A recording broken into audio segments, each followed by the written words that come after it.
नमस्कार दोस्तों।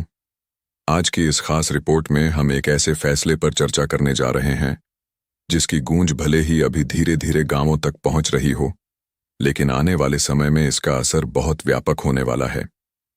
जिस पद को हमेशा से गांव की राजनीति की सबसे ताकतवर कुर्सी माना जाता रहा है, जिस तक पहुंचने का सपना हर दूसरे ग्रामीण के मन में होता है, उसी ग्राम प्रधान बनने की प्रक्रिया में अब बड़े बदलाव कर दिए गए हैं। हैरानी की बात यह है कि इन बदलावों को बड़े स्तर पर प्रचारित नहीं किया गया और न ही आम जनता को स्पष्ट रूप से समझाया गया। अब जब पंचायत चुनाव नजदीक दिखाई दे रहे हैं, तो गांव-गांव में एक ही सवाल उठ रहा है, क्या अब हर व्यक्ति ग्राम प्रधान नहीं बन पाएगा? क्या कुछ लोगों के लिए यह रास्ता हमेशा के लिए बंद हो जाएगा? और क्या इससे गांव की राजनीति की दिशा बदलने वाली है? दरअसल ग्राम प्रधान का पद केवल एक औपचारिक जिम्मेदारी नहीं है। यह गांव की सत्ता, विकास योजनाओं और सरकारी संसाधनों की धुरी होता है। सड़क निर्माण से लेकर नाली की मरम्मत तक, राशन वितरण से लेकर आवास योजना तक, हर महत्वपूर्ण निर्णय में ग्राम प्रधान की केंद्रीय भूमिका होती है। यही कारण है कि दशकों से इस पद को लेकर गांवों में कड़ी प्रतिस्पर्धा और गहरी राजनीतिक हलचल देखी जाती रही है। अगर पुराने नियमों पर नजर डालें तो ग्राम प्रधान बनने की शर्तें अपेक्षाकृत सरल थीं। उम्मीदवार की न्यूनतम आयु तय थी, वह गांव का मतदाता होना चाहिए और कुछ कानूनी औपचारिकताएं पूरी करनी होती थीं। इन सामान्य शर्तों के कारण समाज के लगभग हर वर्ग के लोग चुनाव मैदान में उतर सकते थे, चाहे वह किसान हो, मजदूर हो, दुकानदार हो या पढ़ा लिखा युवा। यह पद लोकतांत्रिक भागीदारी का प्रतीक माना जाता था। लेकिन अब नए नियमों के बाद स्थिति बदली हुई नजर आ रही है। दस्तावेजों की संख्या बढ़ा दी गई है, शपथ पत्रों में अधिक विवरण मांगा जा रहा है और कुछ परिस्थितियों में सीधी अयोग्यता का प्रावधान भी जोड़ा गया है।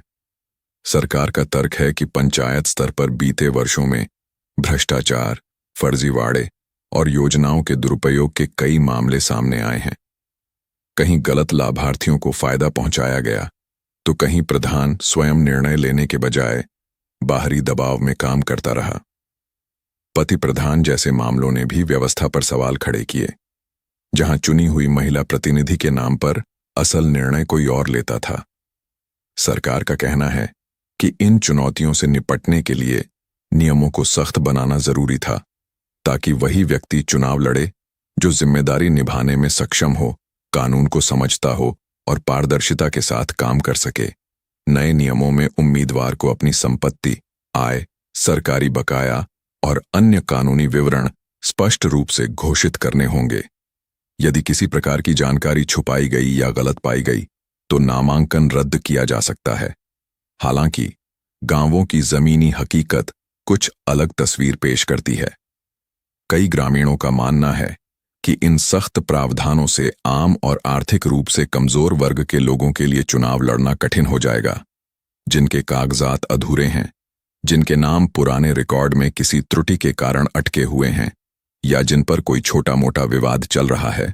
उनके लिए अब रास्ता और जटिल हो सकता है। कई संभावित उम्मीदवार चिंता में हैं कि अगर उन्हें पहले से पूरी जानकारी मिलती तो वे समय रहते अपने दस्तावेज दुरुस्त कर लेते।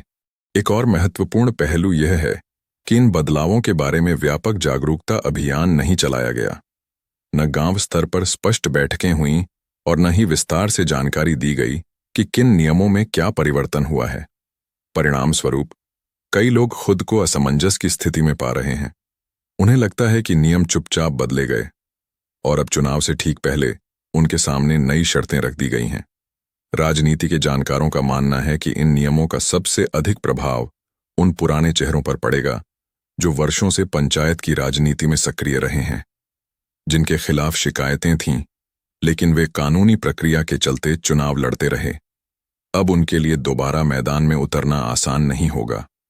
दूसरी ओर सरकार इसे सिस्टम की सफाई की दिशा में बड़ा कदम बता रही है।